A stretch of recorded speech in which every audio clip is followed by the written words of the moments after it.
Hey everyone. So last week we ended talking about Rutherford's model of the atom, which gave us the nucleus. And so it's the nuclear model of the atom. So we know that we have atoms with a nucleus in the center. And then outside of that nucleus is a big empty space in which our electrons can be found orbiting that nucleus or moving about that nucleus.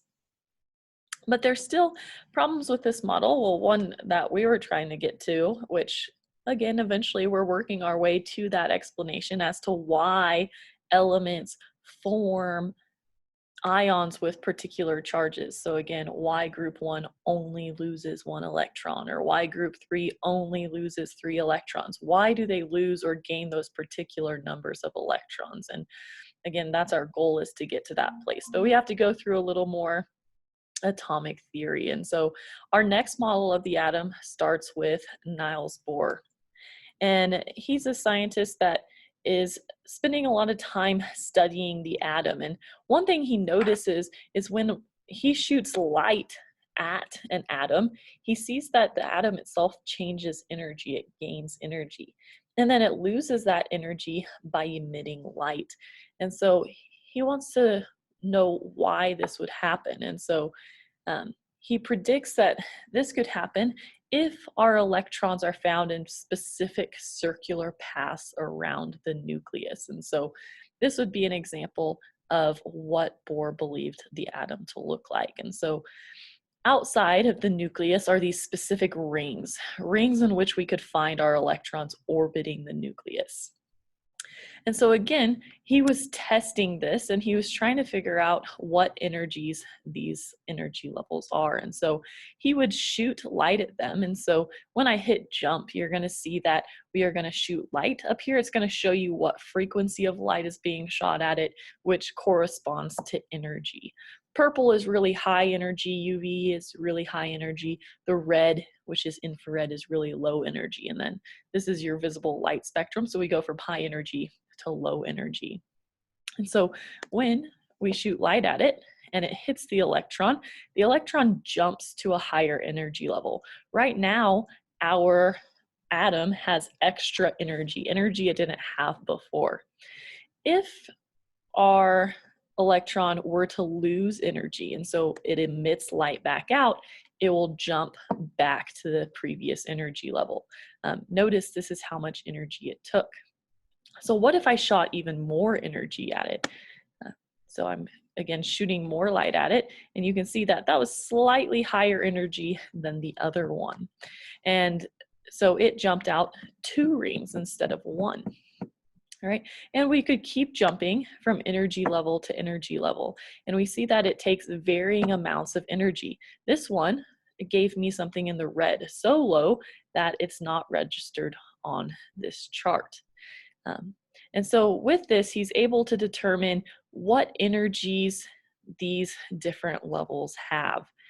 So our Bohr model of the atom puts electrons in orbits given specific energies. And so these orbitals are our energy levels.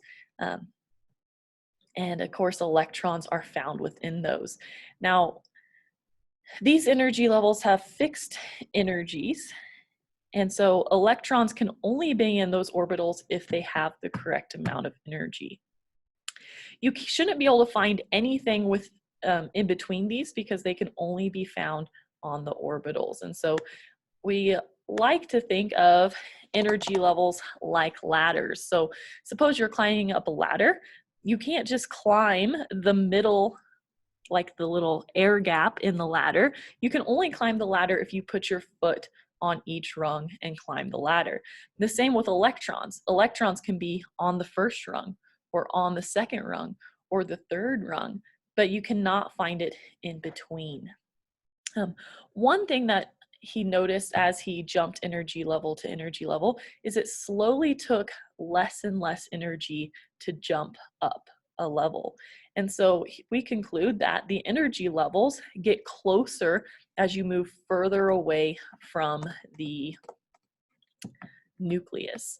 And so as we get further and further away from the nucleus, those energy levels get closer and closer together. And so it's a little bit different from a ladder in that as you go up this ladder, the rungs get closer together.